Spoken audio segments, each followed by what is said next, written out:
Vaping बिल्कुल amazing लगता है ना?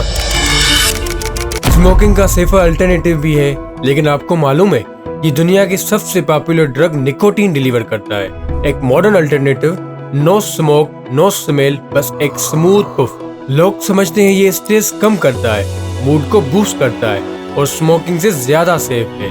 लेकिन अगर ये सब झूठ हो तो अगर सेफर ऑप्शन के नाम पर हम अपने लंग्स निचोड़ रहे हैं, क्यों दुनिया भर के एक्सपर्ट कहते हैं vaping is the next silent epidemic. आज हम जानेंगे the dark truth about vaping. Vaping का धुआं तो चाइना से शुरू होता है, फिर आता है अमेरिका, जहां 2015 में एक कंपनी जूल ने दावा किया कि वो स्मोकिंग का सेफ अल्टरनेटिव बनाएगी। सिर्फ 3 साल में ये छोटी सी स्टार्टअप $38 बिलियन के एम्पायर बन गई। लेकिन उन्हीं 3 सालों में उन्होंने एक पूरी जनरेशन को निकोटीन का नशा लगा दिया।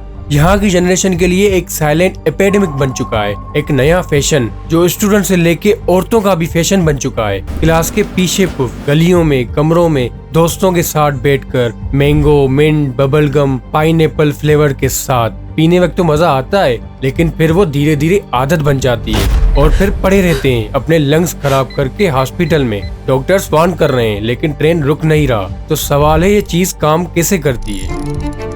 एक वेप एक छोटी डिवाइस है, लिक्विड को मेटेलिक कॉइल से हीट करके वेपर बनाता है। ये लिक्विड जिसे वेप जूस कहते हैं, propylene glycerol, glycerol, nicotine salt और डजन्स ऑफ फ्लेवर केमिकल से बना होता है। जब कॉइल हीट होता है ये एक एरोसेल मिस्ट बनाता है, एक वार्म स्टिकी क्लाउड जो billions of microscopic particles lung तक ले जाता है। वहीं से निकोटीन ब्लड स्ट्रीम में जाता है और वो शॉर्ट प्लेजेंट हाई देता है। लेकिन प्रॉब्लम यहीं से शुरू होती है।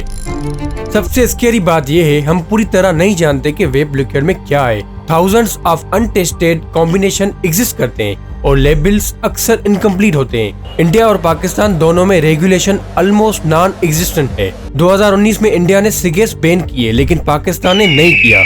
अगर करता भी तो क्या होता? ब्लैक मार्केट में सब कुछ अवेलेबल होता है। फ्लेवरिंग कंपाउंड्स खाने में सेफ हो सकते हैं लेकिन इनहेल करना अलग बात है। सिनेमन फ्लेवर सेल्स को डैमेज करता है और ओवर हीटिंग से प्रोपिलीन ग्लिसरॉल और ग्लिसरॉल टॉक्सिक गैसेस बना देते हैं। वॉर्स मेटल कॉइल्स हीट होने पर एल्यूमिनियम, लीड, निकल जैसे मेटल रिलीज करते हैं जो कैंसर और क्रोनिक लंग डैमेज से लिंक्ड हैं। और ये सब केमिकल एक दूसरे के साथ रिएक्ट करते हैं अननोन वेज में।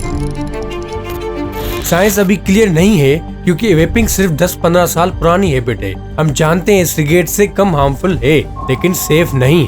शॉर्ट टर्म में वेपर्स को coughing, shortness of breath, chest pain मिलता है। लंग्स कंटिन्यूअसली एरोसेल से फाइट करते हैं। Inflammation, extra muscles, dead cell, heart rate बढ़ता है, ब्लड प्रेशर राइज करता है, ऑक्सीजन लेवल गिरते हैं। क्या ये स्ट्रोक्स, हार्ट डिजीज या कैंसर ला सकते हैं? सच जवाब है वी डोंट नो। अभी हम एक ग्लोबल मेडिकल एक्सपेरिमेंट में हैं। अगर आप वेप करते हो आप टेस्ट सब्जेक्ट हो।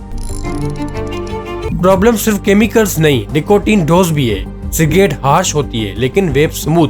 आप बिना रिलीज किए पूरा टैंक एक दिन में फिनिश कर सकते हो, जो 20+ सिगरेट्स के बराबर निकोटीन है।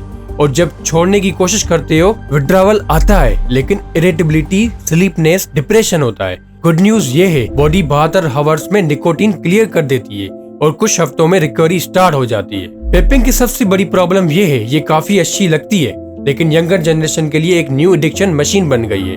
हमारे रीजन में जहाँ सिगरेट ऑलरेडी कॉमन है, वेपिंग एक नया मॉन्स्टर बन चुका है। ब्लैक मार्केट इजी एक्सेस है, कैंडी लाइक फ्लेवर्स हैं और जनरेशन के लिए नजरअंदाज करना नामुमकिन है। लेकिन हमने एक एडिक्टिव सब्सटेंस को फिर से कूल बना दिया है, बबल गम टेस्ट में लपेट कर। अभी भी वक्त है। अगर सोसाइटी ने सीख लिया तो हम इस एपिडेमिक को कंट्रोल कर सकते हैं, वरना नेक्स्ट जनरेशन इसी तरह निकोटीन का मजा लेती रहेगी। बाकी आपकी मर्जी। आपको अगर वीडियो सही लगी है तो कमेंट में जरूर बताना। अगर मैंने कुछ गलत बता दिया हो तो वो भी शेयर करना और लाइक और शेयर जरूर करना। तब तक के लिए अल्लाह हाफिज।